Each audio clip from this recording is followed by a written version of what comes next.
subscribers. Joining me now is the person who operates this anti-work group, Doreen Ford. All right, so Doreen, why do you like the idea of being home, not working, but still getting paid by corporate America? Yeah, so there's some misconceptions about the movement.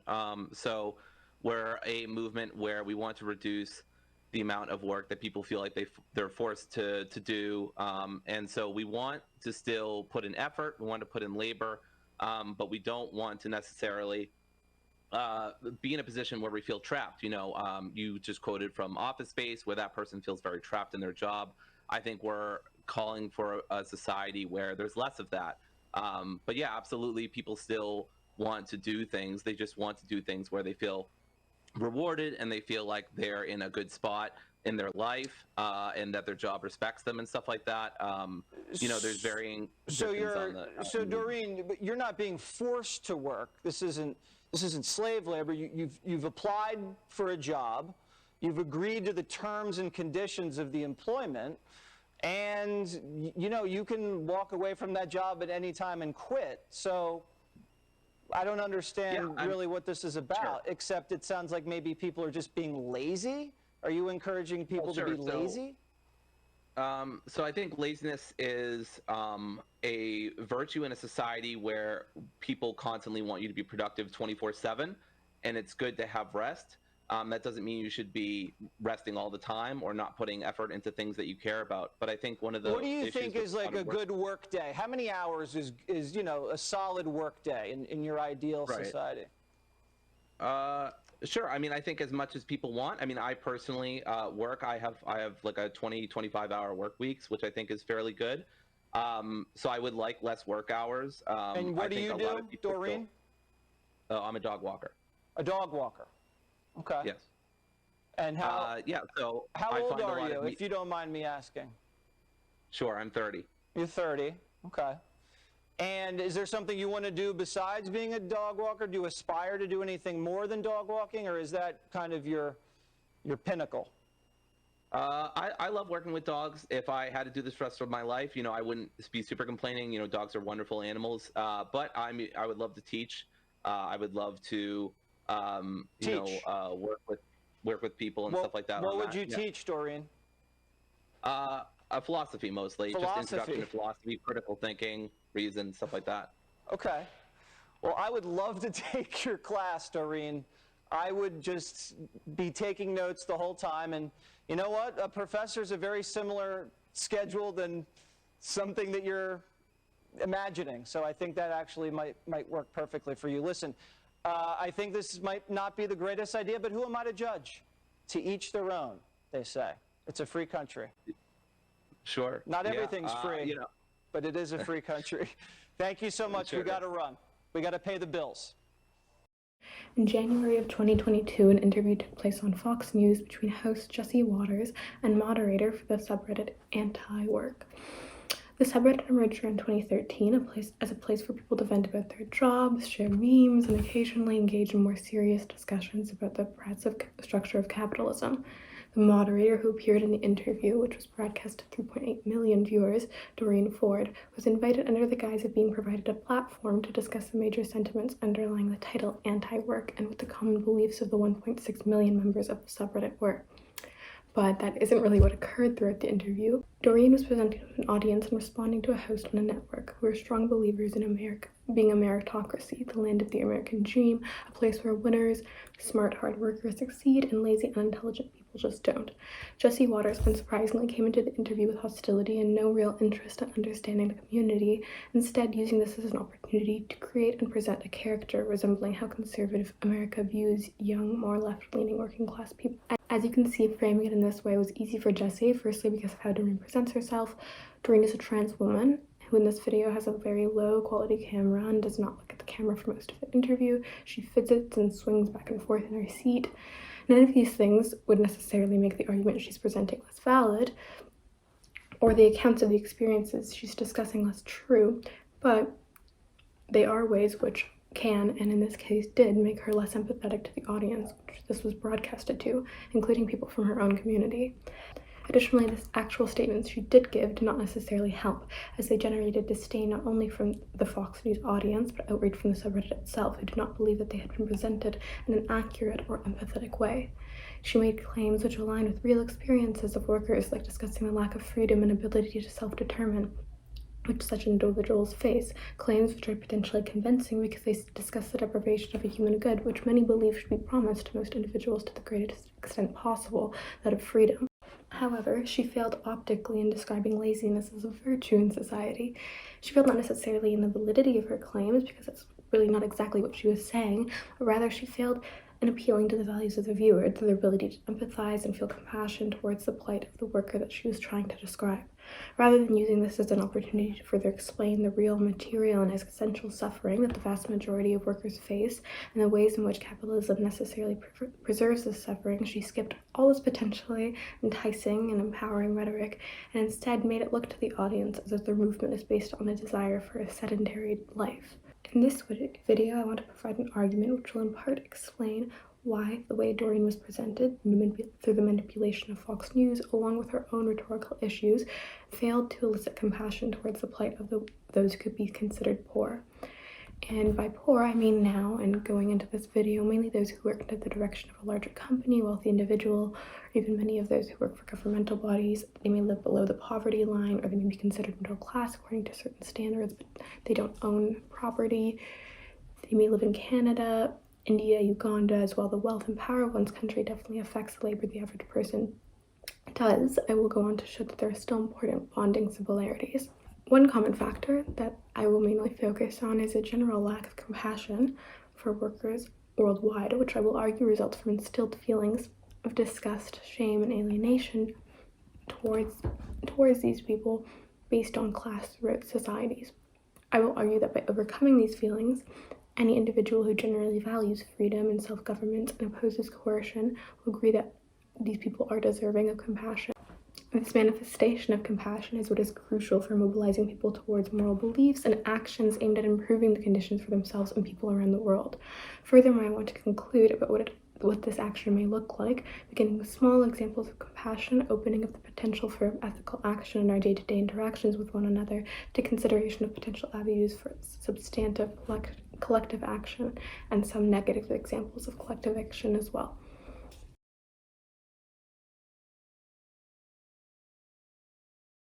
In Martha Nussbaum's novel, Upheaval of Thought, she discusses the important role emotions have in motivating ethical beliefs and behavior.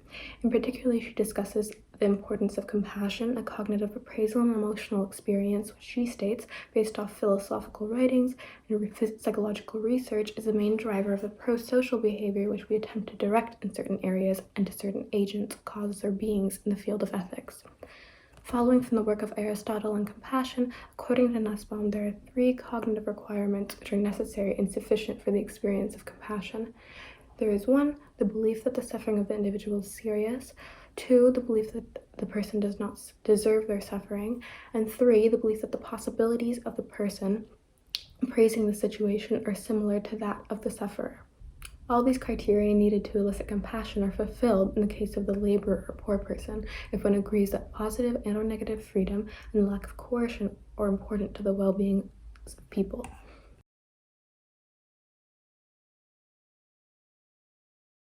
The first criterion requires the perception of the observer that there is some sort of suffering occurring to others. In order to determine this on a consistent basis, we need some sort of definition of suffering. A popular conception which Nussbaum borrows from Aristotle is a list of situations he provided in his writing, which he stated would constitute obstacles to human flourishing. The items he mentions are still today echoed in popular legislation, such as the Universal Declaration of Human Rights, and common conceptions of suffering throughout cultures today, as evidenced by studies conducted by Candace Clark, who Nussbaum mentions, which actually look at people's opinions on cases where people could be considered suffering and are asked to sort whether they would consider that a substantive suffering or not. While there are some differences in designations between times and culture, there are some relatively stable constructs, such as those surrounding items such as poor health, death of a loved one, social ostracism, or lack of freedom. It is rather uncontroversial to state that these situations affect people working in certain obviously exploitative jobs today. These include workers in so-called developing countries, working in places like Shein factories in China or cobalt mining in the Democratic Republic of Congo. These workers are often not protected by any necessary labor laws due to lack of legislation or lack of resources to report such abuses. These are workplaces where people are vulnerable to injury, long-term effects on their physical health, or premature death due to unsafe working conditions and or incredibly long working hours. People working these jobs may not even earn enough to feed, clothe, and provide shelters to themselves or their families. Or there are vast numbers of migrant laborers who come to North America and Europe, largely from Latin America and Africa, respectively. This industry is ripe with extremely exploitative practices, such as workers being made to sign contracts that are not fully disclosive, and the workers at times don't even understand, which require them to continue working for the employer until they pay off exuberant fees to their employer or a third-party company, which they say were requirements for getting them to that country in the first place. These contracts essentially make these workers indentured laborers, as discussed in this really great documentary called Migrant Dreams about farmers in Canada who face this kind of exploitation. With the facts of these people's situation explained, it seems obvious that according to most popular conceptions of suffering and human flourishing, except for perhaps that of a staunch Stoicist or Buddhist, the severe threats to bodily well-being and freedom, which are part of these types of work, would cause suffering. What about domestic workers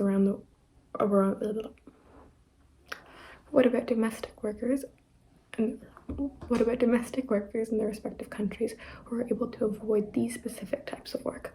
Well, there are still prominent cases of unsafe working conditions within workplaces in developed nations, such as Amazon warehouses, Samsung warehouses in Korea, and that's even without even mentioning the vast majority of people who engage in extremely dangerous illegal work, such as sex work or small-time drug dealing due to lack of opportunity, some of which would say doesn't exist, but we'll get to that in the next criteria more.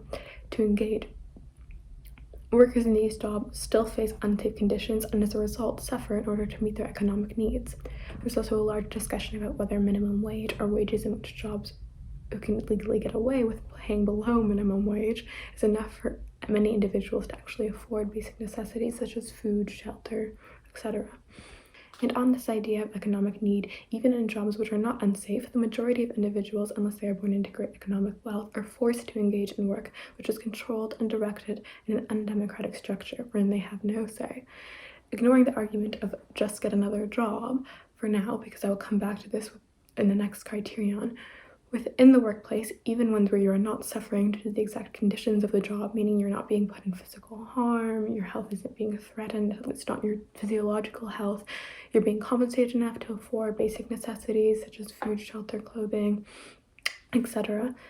The majority of your life is still dedicated to completing tasks, working at hours, organizing essentially your entire life around ensuring that you can continue to survive by continuing to hold this job. Thereby, the current system limits the average individual's freedom in both a positive sense, which should be endorsed by more left-wing Marxian thinkers, as one ability to engage in their preferred activities in their day-to-day life and pursue one's goals is severely limited.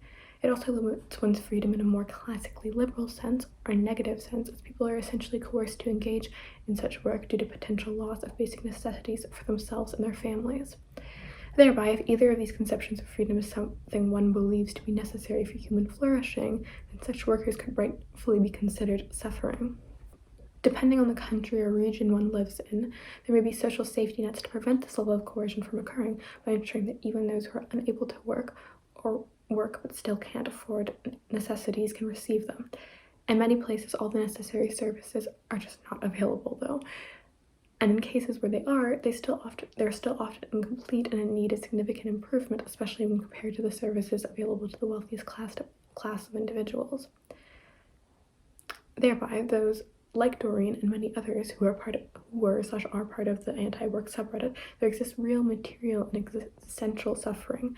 Material from a lack of access to services which may lead to an inability to move freely, to poor health, to disaster victimization, and even early death. The latter results from the mental anguish caused by a general lack of freedom, wherein one is aware that the majority of their day-to-day life and a great deal of their potential future is determined by their employers simply based on their economic position that neither the employer nor the employee chose. This view aligns with common complaints from workers surrounding the turmoil of labor. Even more pro-capitalist, wealthy people will describe their past life when they weren't rich as being full of hardships as a result of their economic conditions.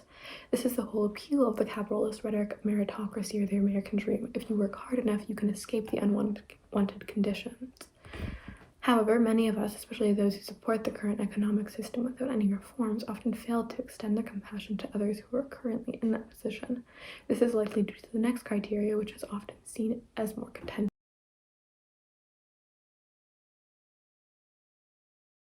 The second criteria for compassion is that we must perceive the other person as being blameless in causing their own suffering, or at least we must believe that their suffering is out of proportion to their fault in the situation. In the case of suffering involved in labor, workers did not create the economic system we exist in, nor did they create the conditions of work they engage in. While democratic societies allow for the potential change in economic structure and some forms of collective action potentially attempt to empower the average worker, these initiatives are not only very hard to set in motion, they necessarily require the work of large groups of people and money to organize. Furthermore, even if one is working in these ways to change their system, their situation from a systemic level, their current position will likely stay stagnant or only change marginally in the meantime.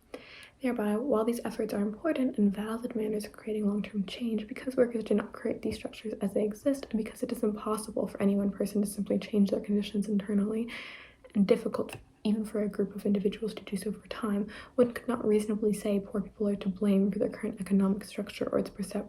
Thereby, while these efforts are important and valid manners of creating long-term change, because workers did not create the structures as they exist, and because it is impossible for any one person to simply change these conditions, and difficult for even a group of individuals to do so over time, one could not reasonably say poor people are to blame for the current economic structure or its perpetuation, nor the conditions of their workplace.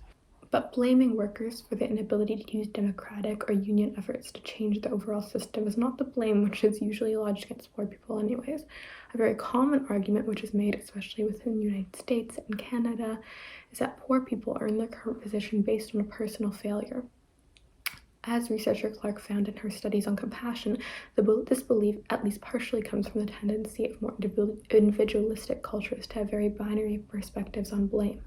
In her research, she found that Americans were more likely to either see others as entirely blameworthy and therefore not deserving of compassion, or they were deserving of compassion, but only if they were entirely removed from the preceding events of the situation. They were very unlikely to express intermediary beliefs which acknowledge that a person could both have agency in altering their conditions, but still ultimately not be at fault for their level of current suffering. This sentiment of needing to define people as either perfect victims or completely guilty is echoed in common beliefs about poverty, as poor people are seen as being blameworthy for their failure to thrive within what many consider to be a meritocratic system.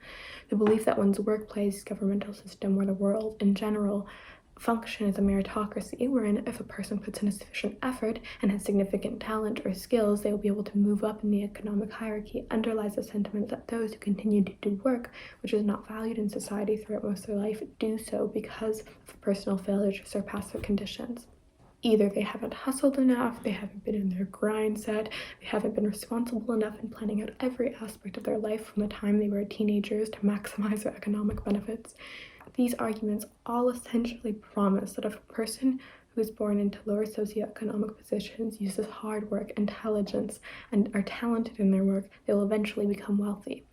Many of these individuals argue that the low-paying, more exploitative jobs within their nations should only function as a stepping stone or entry-level jobs for young workers who are still dependent on another person anyways.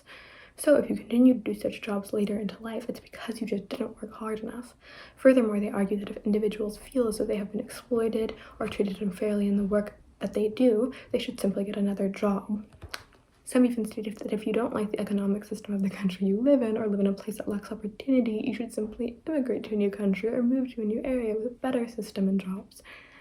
unless you're a white rural worker, in which case your jobs are stolen and new jobs should be created for you. These arguments are just not held up with existing data surrounding the demographics of people who work low-wage jobs and wealth mobility statistics. Across nations, there are individuals in their prime working years, meaning they are between the ages of 25 to 50 working in low-wage jobs, meaning they make minimum wage or slightly above minimum wage. In the United States, 56% of low-wage workers are in their prime working years and are the sole provider or major contributor to their household. In Ontario, over 60% of low-wage workers are in their prime working years. According to these respective studies on low-wage workers, many of these people enter into such jobs at a younger age, either in high school or immediately after graduating, and rather than saving all the money they earn, many contribute to their household income.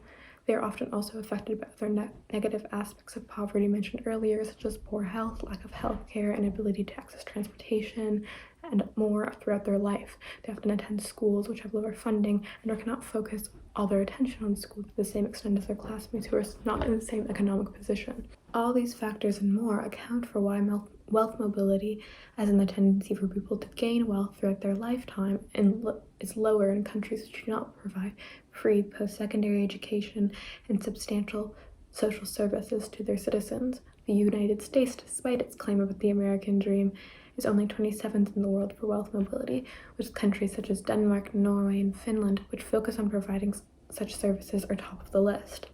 But even if a substantial amount of people are consciously making the decision to continue to work these types of jobs, which are not valued highly in society because they want to do that work, this does not necessarily imply that they deserve to suffer for the consequences of low-wage work. Even if workers choose to continue to work in a certain field, whether that be cleaning, working as a cashier, a delivery driver, all jobs which we value as a society for the utility they provide, workers still do not choose and often actively resist the conditions of the work that they engage in, which make it intolerable, not necessarily the type of work that they're doing. People will, of course, look for work that has preferable conditions, as people like Shapiro suggest in such good faith. But first, jobs are not always easy to find. Secondly, people are not always intimately aware of the conditions of their work before starting their job. Third, once they are working this job, it may be again difficult to find a different job, and again one that they won't be aware of the conditions beforehand, so you're taking a big risk by deciding to change these jobs. As Sandel discusses in his critique of market forces and social inequality, coercion of the worker occurs in this situation because both parties are aware of the uneven power dynamic which exists between worker and employer, as a worker is taking whatever job is available based on need for economic safety, while the employer is often aiming to maximize their own profits. Because the employer is aware of the needs of the worker, they also know that unless any serious efforts are made through unionization efforts or other avenues, they can get away with low pay and poor working conditions to an extent. Therefore, the majority of employers engage in this type of treatment rather than focusing on making their workers' lives better overall, making the ability to just find a better job very difficult. It's not that better workplaces don't exist. Hypothetically, I mentioned worker cooperatives, which are good alternatives, but they just aren't nearly as plentiful as jobs offered by companies and individuals who already have accrued a great deal of wealth and focus on maximizing this concentration of wealth. Thereby, while workers do have agency to attempt to improve their conditions, one could potentially engage in all these actions and still suffer as a result of their working conditions.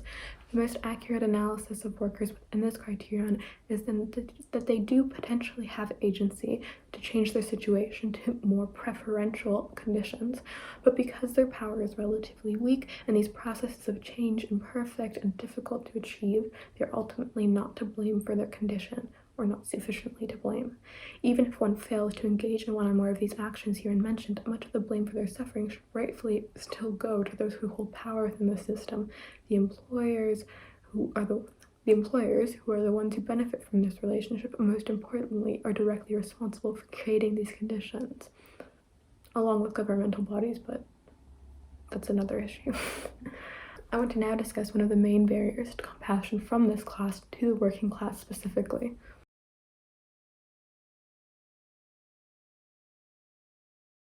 The third criterion in cultivating compassion is that the person must acknowledge that they too are vulnerable to the same types of suffering as the person whose suffering they are witnessing. The criterion comes from the work of Rousseau and Aristotle, philosophers who come from very different eras but both believed that people needed to feel themselves as being similar to the person of interest, or feel that the person is similar to a close loved one of theirs as well, as they needed some sense of common vulnerability in order to feel compassion. This shared vulnerability allows the individual to understand that the suffering which befalls them may one day affect them as well, or a close loved one, who Aristotle argued we had inherent interest for the well-being of. Once we feel a similarity or connection with the other person, it's able to elicit emotions associated with compassion and turn the perceiver's interest in the direction of the other person. Aristotle in particular highlighted the important role of fear in eliciting compassion, stating that this strong, protective emotion is necessary for motivating people in the direction. Ultimately, the concern for oneself is turned outwards, with the idea that one day that might serve to protect them in the future, or their loved ones in the future as well. In the case of economic inequality, there is significant separation of the classes, especially in nations, again, that don't invest in good public services or a social safety net for those with less. The employing class, as in those with great amounts of wealth, exist in a completely separate world from the vast majority of the human population, and even upper middle-class individuals often live and enjoy services separate from the average working individual that are in suburbs with better schools, grocery stores, healthcare services, etc. As Sandel explains, this class inequity corrupts the ability for these separate groups, as both groups grow more unaware of each other's conditions, although poor people tend to be subjected more to rich lifestyles and vice versa, and both groups become ignorant of the experiences of one another. While wealthy individuals obviously still suffer through this lack of interaction, lack of common physical space to interact, while the wealthy individuals obviously still suffer through this lack of interaction because of a lack of common physical spaces where they actually will interact with each other and experience the same tangible objects and beings. While wealthy individuals obviously still suffer, they don't suffer in the same ways that working class individuals do. They don't have to worry about the same concerns with their well-being and basic necessities. And due to this lack of common physical space to actually interact with one another, they don't even gain that experience from having those deep, close interactions with those people. Thereby, it becomes really difficult to imagine the states of suffering that are unique to those groups of people. Because of this lack of ability to empathize and understand their plight, there was a lack of ability to imagine the self being in those positions in the first place.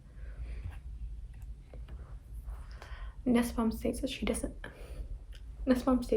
actually find this criteria wholly necessary for eliciting compassion. She agrees that this type of empathetic emotional experience can be helpful for cultivating compassion by drawing attention in certain directions, and does not discredit it as an important pathway for compassion. She also acknowledges how social structures which separate groups based on class, race, or other divisions are very effective in preventing compassion through creating separation and eliciting feelings of disgust, shame, and envy between these groups. In the case of class differences, this often manifests in disgust for the poor, disgust for the homeless, disgust for the third world or shithole countries. In terms of shame, individuals internalize shame about their own economic position, which, as Nussbaum says, encourages people to focus on their own plight rather than having compassion and turning their eyes towards others, because they are so focused on creating the maximum amount of wealth for themselves.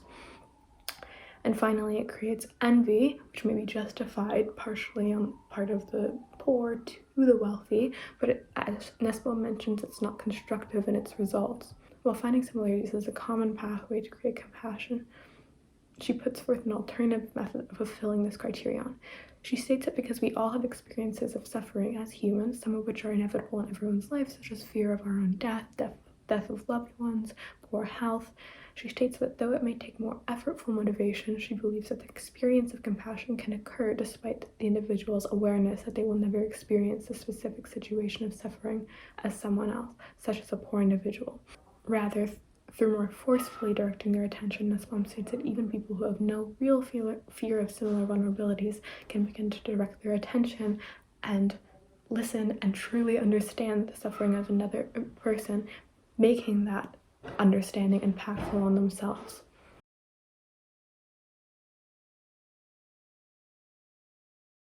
So throughout this video, I attempted to make a case for why the average poor or working class person around the world and across slightly differing conditions are deserving of compassion based on cognitive criteria and existing moral concepts. Nussbaum was ultimately interested in determining the conditions of compassion to investigate this universal capacity's relationship with ethics and ethical action. She concludes that compassion motivates to work for the good outcomes of others. She concludes that compassion motivates us to work for the good outcomes of others, and through ethical theories and concepts which I've embedded within my own argument, we can direct our compassion to certain individuals or groups to create a fuller view of ethics, which capitalizes both on our inherent motivations and cognitions, but takes into account rational and material arguments.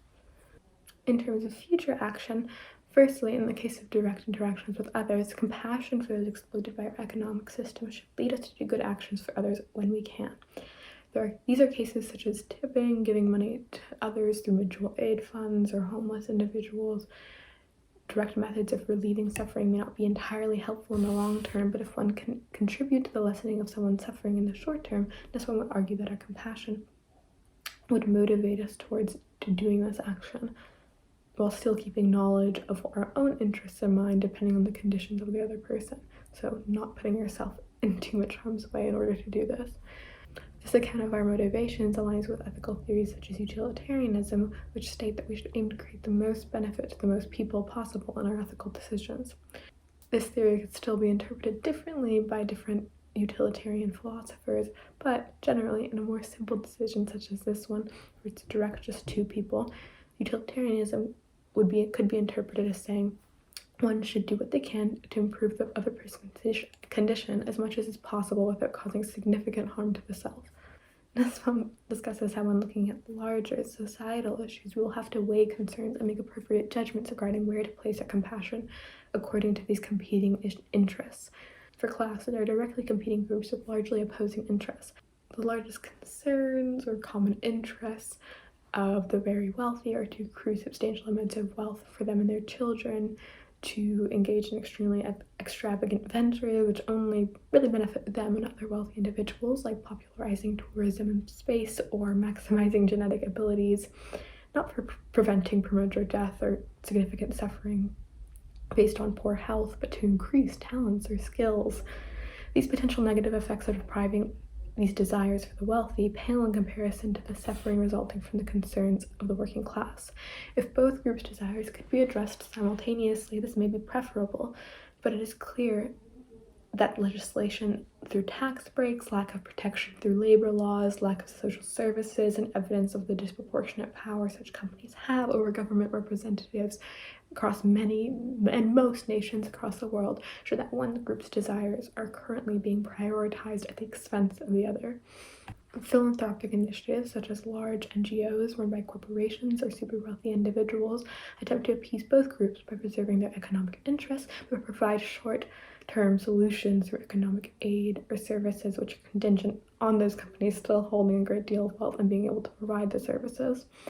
In reality, these initiatives mostly advantage the wealthy in the long run, allowing them to obfuscate an obligation to contribute to social services through proportionate taxation or just implementing good working conditions for their employees.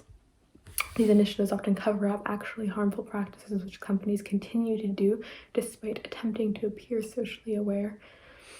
One could argue that this failure to truly produce substantive change through such initiatives is due to a lack of genuine compassion. One could argue that this failure to truly produce substantive change through such initiatives is due to a lack of genuine compassion on the part of those who are wealthy and investing in these philanthropic initiatives.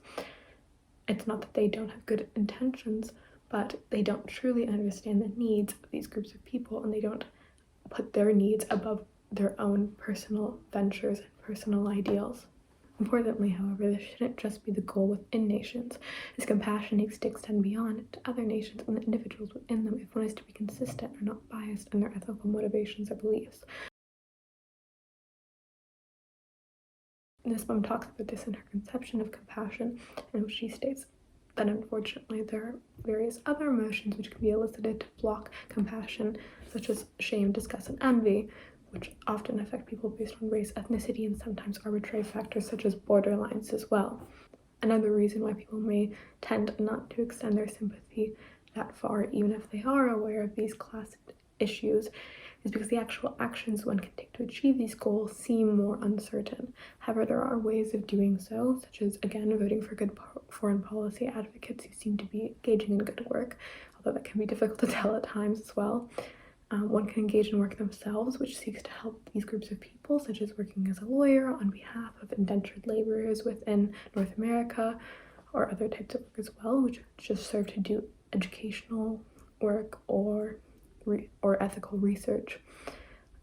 One can also contribute or just shed light on an initiative started by and for such groups that are not run by large corporations or wealthy individuals, but rather initiatives started within communities for communities. These methods may be slightly more indirect and harder to see the fruits of one's labor in, but they do more good ultimately than supporting a lot of popular NGOs, which in the past have destroyed local industries, imposed unwanted cultural beliefs and practices, and worsened political conflict and corruption. Ultimately, I hope I've made the case that we should extend our compassion to ourselves and others who are affected by economic hardship, and provided some ways to think about what to do with that compassion and how to mobilize in that direction.